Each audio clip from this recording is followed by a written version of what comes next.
Why hello there, my name is Mountain, and today I'd like to talk to you about this. And what is this, you might ask? Well, this is the Trakke Bairn Mini Messenger, 10 liter. As the name Bairn, which is Scottish for child, suggests, this is a smaller messenger bag designed for EDC use, designed by Trakke, a Glasgow-based carry company famous for their handmade wax canvas bags. Its main claim to fame is that it is a well-built, dense, and compact EDC messenger bag with a more traditional, kind of outdoorsy aesthetic that I think still works quite well in modern urban city life. Conversely, its main weaknesses are probably that it has a friction of access due to the choice of these buckles on the front, subpar or maybe below average internal organization, and a very difficult to adjust main strap. So the overview of this bag, which I've kind of already hinted at, is that it's a very traditional looking bag that, works very well in modern city life. There are a variety of colorways. This one is in black, but some of those colorways, such as the whiskey, not only look amazing, but look much more rugged or outdoorsy. I think this is one of the few bags that actually works well, both for a tablet-centric lifestyle. So right now I have a 12-inch iPad Pro in here, a computer-centric lifestyle. You can easily fit a 13-inch MacBook Pro in here, and even without any kind of device at all, without looking too big or too small for any of them. I've mentioned the friction of access in and out and the intent that you need to apply when accessing this bag, and as I'm showing you here, I think that's one of its notable features. And I also should call out the use of the dry wax canvas material, which, unlike traditional oilcloth or tin cloth, doesn't feel waxy or shiny on the surface, but maybe softer and more organic, while still retaining the waterproof or water-resistant properties that we've come to expect from a kind of waxed canvas. It has a really useful space-saving internal rectangular layout where you can just dump a bunch of things in here, and that's echoed also in the front pockets here, with these big front dump pockets you can just throw things into. It has a few little design tweaks that I think make it even more useful for modern life. Or modern city life. I already kind of showed you this flap in the front just now that helps keep the internal contents of the front pocket secure. And then it has some subtle shaping here, which I'll touch on in a second. In terms of who this bag is for and who it's not for. So I think this bag is going to be great for people who like their bags to be just big enough for their loads and not anything larger. And a lot of people who fall into that category, I think, are probably people who like to use a tablet on the weekend and maybe are forced to use a laptop on the weekdays for work. This is going to be a great bag for that because it can carry the tablet and just something else like some headphones or a couple of the little doodads and be perfect, but also still carry a standard, tightly dialed work loadout. I think also fans of a more classic, rugged, outdoorsy look are going to be drawn to this bag just from like the materials and the straightforward construction and kind of like the metal buckles and all of that. Now, conversely, I think this is not a great bag for people who place a high priority on the-go access and ease of use. These buckles are super frictionful and they usually require deliberate action and two hands to get in and out of, especially on the go. So if you're a fan of like things like fidlock or like, grab and rip open type, rugged, type of bags, quick access type bags, this bag is not going to be a great fit for you. Similarly, people who like a sleeker, more modern aesthetic, so if you like the Dyneema, the Hypalon, and like fidlock buckles and all that, this bag is not going to be the bag for you here. So that having been said, let's talk about the exterior of this bag. So the bag does have a more rectangular type of design here. You can see it's very boxy. It's very dense. It's very it's quite weighty because of what I have inside of it, but not, but it's very dense in a small package. The bag can be coaxed to stand up on its own depending on what you have inside of it. I would say under most moderate loadouts, it will actually stand up on its own. The material, which is this dry wax canvas that I've talked about, tends to conform to your body over time. You can kind of see that there's some subtle shaping here, kind of naturally, conforms to your body shape. And there's no padding inside of the bag. But what there is there's a natural kind of slight stiffness to this material. And then they often triple up on the material in several of the planes of the bag. And what that does is lend the bag a kind of shape, even when it's not completely filled up. And that's kind of what allows it to partially stand up whilst also not requiring the use of heavy superfluous padding. Now, just because there's no padding doesn't mean that the bag itself is particularly light. This material and these kind of metal buckles or whatever means that the bag is going to be a lot heavier than maybe some modern bags of the equivalent size, but it's not super unwieldy either. The material itself, because it is sort of organic, you can see picks up stains, and this is a couple months of use, stains and wear and little dust and lint very easily. It may be less noticeable in some of the other colorways, but for me in the black, right away I noticed that. Now the advantage of this material is that it is highly water resistant without feeling kind of waxy or anything like that. I actually had the opportunity to test that out. I was caught in like a 5-kilometer kind of rain, slush, snow kind of mixture, and everything inside of this bag stayed really, really dry, which I thought was great. Now, traditional bags, messenger style bags of this construction, often have a problem where there's a gap in the corner of the bags here where water can kind of get in. But what Trakke have done is they've actually added a little bit of subtle shaping here that kind of like folds over on both sides of the bag with a little bit of a curve here. And then if you cinch the front straps down really tight, you get this nice sealed up, you can see, sealed up cover on both ends where water will not come in.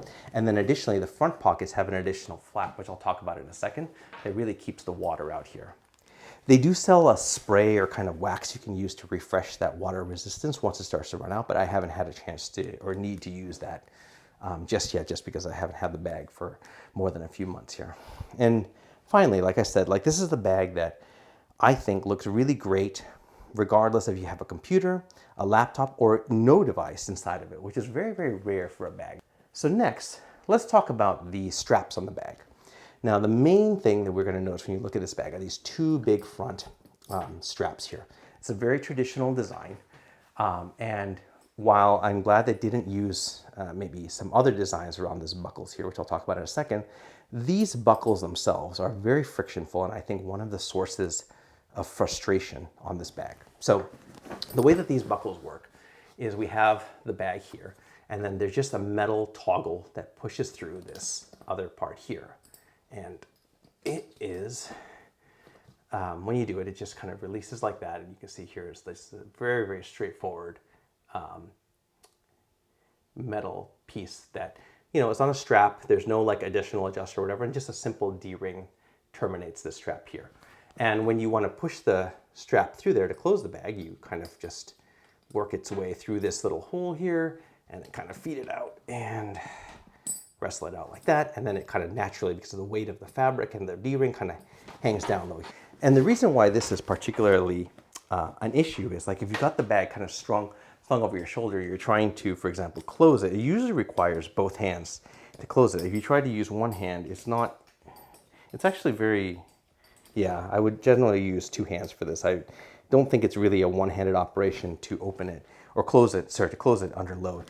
And it's just a very frictionful type of interaction here. Now, on the other hand, there are some positives to this bag, one of which is, or to these straps, one of which is the fact that they never lose their place. Now, those of you who remember my Carryology Bedouin Foundry Con review, that was one of my chief complaints around that very expensive bag, was that these straps would always lose their place and you'd have to adjust the length every single time you operated the bag.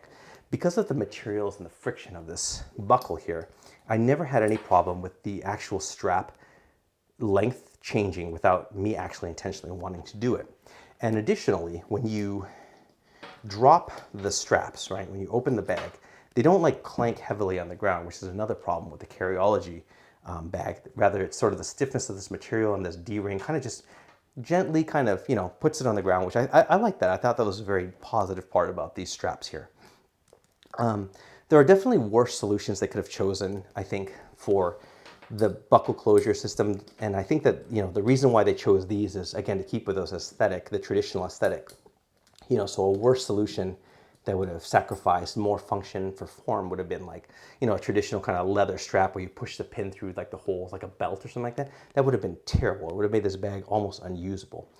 I'm glad that they went with these, but on the other hand, you know, in that spectrum of like, if maybe the leather buckle belt thing is here in terms of just terribleness, and like a fidlock buckle is here in terms of like, it's just amazing to get in and out of. These are sort of, you know, in the middle, maybe a little bit more towards the annoying factor of it, these kind of metal toggles that it is, you know, there are things they could have done where maybe they could have made the holes a little bit wider so it would have been easier to push it through, but still have been secure enough, etc.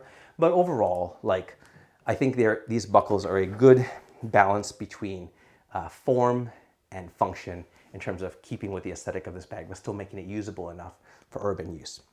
If we were to actually flip the bag around and look at the main strap of the bag. This is a very simple, kind of wide, broad cotton material that relies on its flatness and its breadth to kind of distribute the weight of the bag.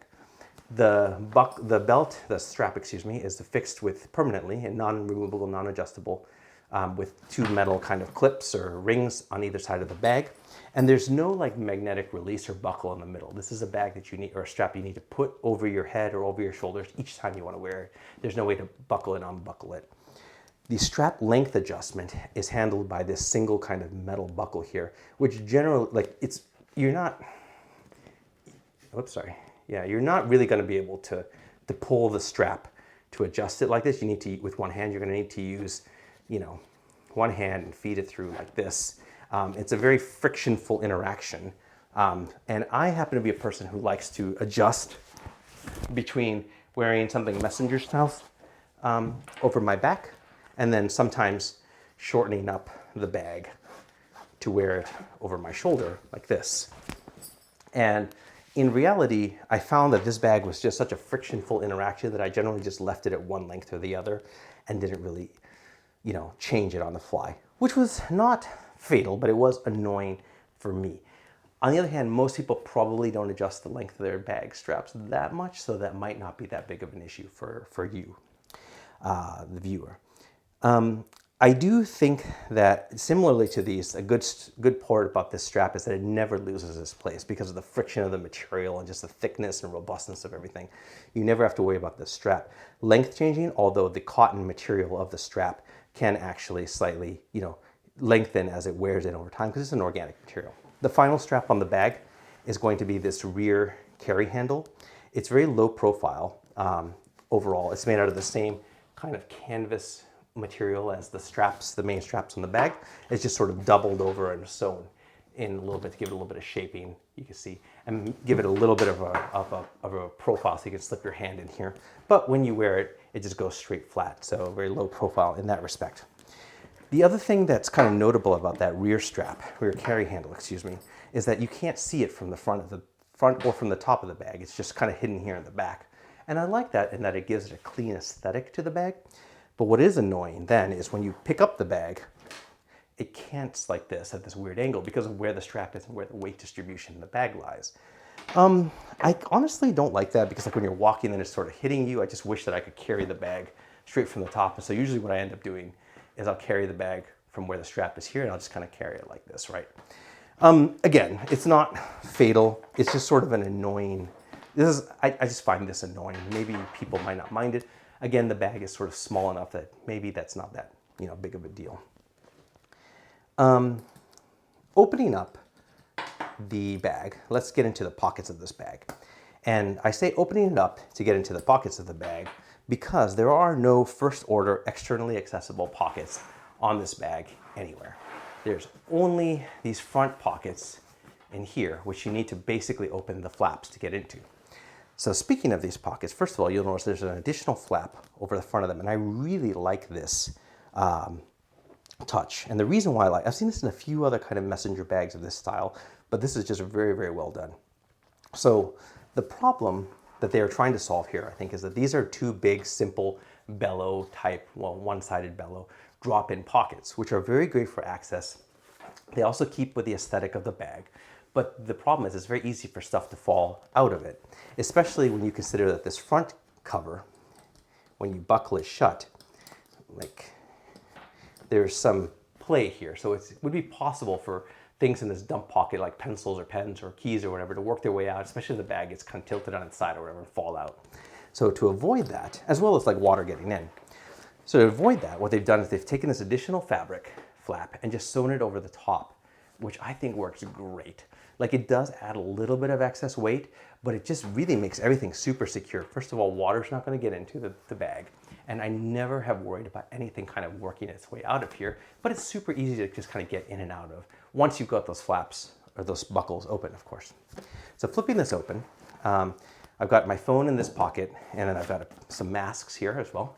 And in this pocket, I have field notes, a James Brand Benton pen, I believe, some chapstick, and some alcohol for sanitization, and that's it. And if we look at the front of this bag here, you can see that there's just these two big dump pockets with a bellow in the middle here. And I like that in that it gives it a little bit of dimension, so you can fit something like some earphones, AirPod Pros or something like that in there. And still also like easily dump in some flat things like a phone or masks, notebook, pen, etc., and not have it take up a bunch of unnecessary space when it doesn't have to. Now it does only have the bellow on one side though, so that means that if you do put a bulkier item, it's going to work its way to the front, and then you're going to kind of get this like curve, you know, kind of like little, like it'll kind of be a little bit more bulgy here, whereas these edges, the bottom and the side edges, will remain flatter. But still, overall, I really like these pockets in terms of how easy it is to dump stuff in and out of. I do kind of wish there was like maybe like a pen holder or something like that sewn in there just to give it a smidgen more organization, but it's okay, I think. One thing though is because of the lack of first order external access and the fussiness of these straps, or these buckles, excuse me, what I often do, because like my phone is something that I need to get to, you know, very often, but I still want to keep relatively secure, is I'll often only just buckle one strap of this, and I'll leave these two open. And what that means is when I'm on the go, I can just kind of work my way inside of both flaps like this, get my phone in and out without kind of having to worry about fighting with these buckles here. And it's relatively secure enough thanks to both of these flaps that I don't feel too bad about doing that. Although obviously if I'm going to be outside for an extended period of time, I will actually kind of, you know, buckle both straps. So getting into the inside of the bag, we can see it's a very straightforward rectangular design. So let's start with what I have in the main compartment. So I have these Apple AirPod Pros or Maxes or whatever they're called. I have a Bellroy, I think stationary pouch large with just a bunch of like EDC, you know, stuff in there. And I chose that because it kind of makes a nice use of like the vertical height of the bag, you can see, like this, but still leaves horizontal space for larger things like headphones. And then I have here, clipped into the corner, my keys here. And then I think also here I have a little eco bag, so I don't have to use those plastic bags at the store. And that's really it. There's just this big open like rectangular area where we can dump a bunch of stuff in there. And I really like that. It's very easy to see inside. You have this nice contrast color lining. That color lining changes according to the colorway that you choose. I got the black, which comes with the orange. The others have different internal colors. And then in the back, we have a single laptop compartment. Right now I have a 12-inch iPad Pro, but it will also fit something like a 13-inch MacBook Pro. So here's a 13-inch MacBook Pro. It will obviously fit in there, no problem. And then in addition to the device here, I also have my Kindle Oasis just in there.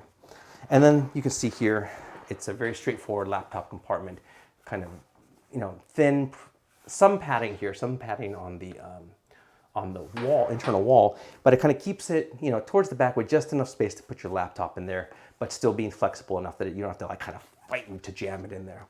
Now the laptop compartment is suspended off of the ground slightly, but as I mentioned, there's no padding on this bag. And the bag is pretty small, so that if all it were slightly suspended, when you drop the bag, it would actually hit the ground with no padding. But what they have done is they have these sort of rolled, rolled seams on the inside of the bag, which have, I think, I don't know if it's just the fabric doubled over or if there's some sort of like plastic or, you know, foam tubing in there, but it kind of runs around there. And then there's another, like that seam hits the bottom of the bag here. And the laptop compartment lies on top of that seam to a certain extent. So when you put in a device, that device tends to lay on top of that extra padding or foam or whatever, cushioning, I guess to say, of the rolled seam, and provides that extra bit of protection if you drop the bag down. I don't know if they did that on purpose, but I think it's a really great touch, even if they didn't do it on purpose. Happy accidents, I suppose. Now, flipping the bag around, here's the front of the bag, and you can see there's a single zipper here. This is a YKK AquaGuard zipper with this unusual kind of, let's see if I can show you on here, zipper pull ring. It's actually quite easy, I think, to kind of snake your finger into and then just pull it open. I think they chose an AquaGuard zipper here, a very small, low-profile AquaGuard zipper, so it doesn't like scratch whatever you have inside of here. It's other than that, you know, this is the only piece on the bag that I don't think is like super traditional. It's a little bit more high-tech. Although the ring itself, the zipper pull ring itself is definitely, I think, let's see if I can get it to show up. I might not be able to. Oh yeah, there we go. The zipper ring itself is actually a little bit more traditional, so kind of unusual. Now you can also see like there's some wear at the bottom of the zipper ring, like where the paint has started to come off. And that's actually from where I tried attaching my keys, which I'll talk about in a second here. So opening the zipper up, and it runs the full length of this. You just have this other big dump pouch, and inside of there I have like a cleaning cloth for the tablet, the Bellroy Apex wallet, some AirPod Pros, and coin pouch, and that's it. Other than that, it's just this big empty pocket. The pocket has a little bit of dimension at the, let's see if you show it. Has a little bit of dimension here at the bottom while still remaining very low profile. So you can fit things that are not completely flat in there, which I like. But it still stays out of the way and gives you this big main loading area to dump stuff in when you're not using it. Now, I do wish that this bag had a little bit more internal organization. I feel it's just a little bit lacking. For example, on this inside pocket, I wish there were like another little pocket or two sewn here so I could put my wallet here and maybe, you know, my coin pouch here or something, or a pen or something like that. Have them more easily accessible rather than just having everything dumped in this big, you know, thing I have to rummage around. On the other hand, you know, I don't carry that much stuff in there, so it is sort of okay, it's manageable, but I just kind of wish there were another pocket in there. More pressingly than that, however, one thing you may have noticed by now is there's nowhere to put your keys in this bag, not in the front pockets, and not on the inside pocket, which is weird because on many of their other bags, such as the Stoke pouch, they have a built-in key ring. So I don't know why they don't have it on here. And as I mentioned before, at first I thought, oh, I should just clip my keys onto this thing, but right away I started to, you know, wear off the paint, and it actually was very cumbersome. I was worried because the metal is quite thin and feels a little bit brittle. I could see that snapping under load, especially, you know, you think about you jerking your keys on and off, you know, several times during the day as you kind of zip open the pouch, I mean. I was very worried about that. So in the end, what I ended up doing was I took like that, you know, what is it, Carryology, the Carryology times Orbit Key Hydra metal clip, you know, Hypalon magnetic, whatchamacallit, and I tried clipping that onto the edge of the laptop compartment here, and it sort of works okay. Like overall, like I don't think that product is very good, and certainly overpriced for what it is, but it's one way of kind of carrying the keys for now. I think you can kind of get them hanging out in the corner like this, out of the way. You can see right away here, it's super easy for me to load stuff in and out of this bag, I think, and that's one of the advantages of the bag. Super easy to load stuff in and out, and it carries a lot very compactly here. You can see when everything is loaded up here, it's just such a nice, compact, perfectly fitting package that for me, this kind of thing brings me joy. When I open a bag and I see everything just fit perfectly, oh, I love that. So anyway, that having been said, I think that kind of wraps up my take on this bag. Overall, I think it's a really nice little compact bag that's just big enough for like urban EDC use with that nice combination of the outdoor vibe and still having enough usability for like a modern lifestyle. Now, if you were in the market for a bag like this, what are some other bags you might want to consider? So first of all, let me start by saying I don't have a lot of bags that are in this kind of traditional aesthetic because that's not usually my thing. However, I do have a lot of bags where I would say, you know, they're kind of just big enough for a certain, you know, just for what you need to carry. This is the Bedouin Foundry Balion bag, I believe, Balion sling actually. And it's not going to fit a 12-inch laptop or 12-inch iPad Pro or a 13-inch laptop, but it will fit an 11-inch iPad Pro with the keyboard case, and still have space for a few of your other doodads here. It's definitely much more of a high-tech look with this kind of Dyneema material, but it does have like this nice Italian grain, pebble leather on the back, and leather poles and such. So that's sort of like Bedouin Foundry's kind of bread and butter, is this combination, this like cotton drill on the inside. A nice combination of high-tech and also like traditional materials. It's going to be big enough for like, again, an 11-inch iPad Pro type of lifestyle here. Another bag that you might want to consider in that same general, I would say, genre is going to be the modern day fare, I think this is called the Wayfarer pouch. I'll put the name here inside of the, in the video here. This is more of a slightly traditional, well not traditional, but more of like a sling/messenger hybrid. This one also fits a 11-inch iPad Pro. And you can see it's smaller, definitely smaller than the Trakke Bairn, but it's got more capacity than the Bairn. And it has, like, you know, just more pockets, more organization, keychain, stuff like that, you know, more pockets in the back, and kind of gives you that nice little kind of small, compact, rectangular look. But again, more high-tech materials, fidlock buckles and quick release quick release type gate buckles, etc., etc., Duraflex hardware, etc. If we were to move into a larger category, by larger category I mean something that's going to be able to carry similarly a 13-inch iMac or a 12-inch iPad Pro, we have here the Alpaca Alpha Sling XL. There's a smaller one, and then this is the XL. This one is actually much thinner than the Bairn pack, you can see.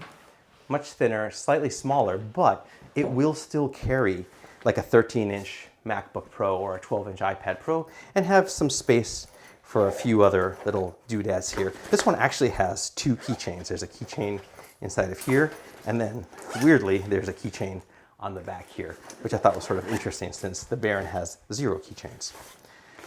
This is a very, you know, if you're looking for a bag that's just big enough, this is a very interesting bag to consider here.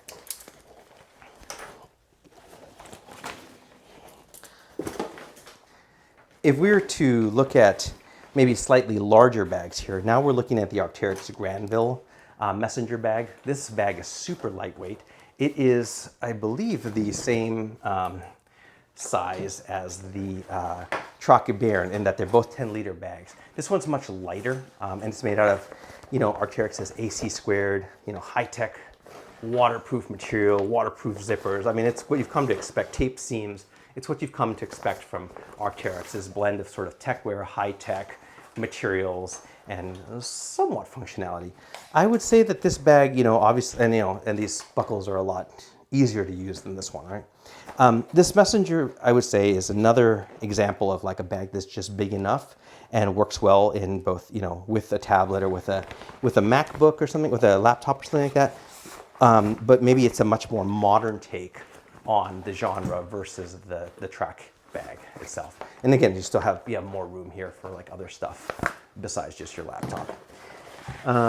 And then maybe moving up even further in the weight class, I don't know weight class, but in size perhaps, you're going to have something like the Air City Messenger bag, which I previously have done a full review on. This is 15 liters, so it's going to be actually larger. I think you could fit up to a 15-inch laptop. Yeah, you could fit a 15-inch laptop in here. This is a 13-inch. A lot more organization inside of this bag, as is Air style.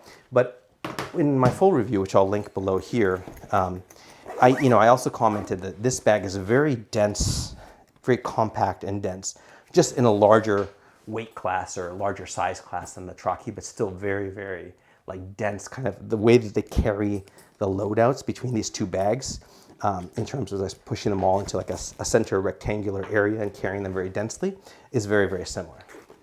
So that's another bag you might want to consider if you're in the market for a bag like this. And so really, that's it, I think. If you have any questions about this bag, go ahead and leave those in the comments below. And if I know the answers, I will try and answer them for you. And if you have any bags that you would like me to review, go ahead and leave those in the comments below, and I will go ahead and try and review those if I own them. And I have a really big backlog of bags that I know I've been promising to review, and I'm going to get those out to you guys soon. Thank you very much.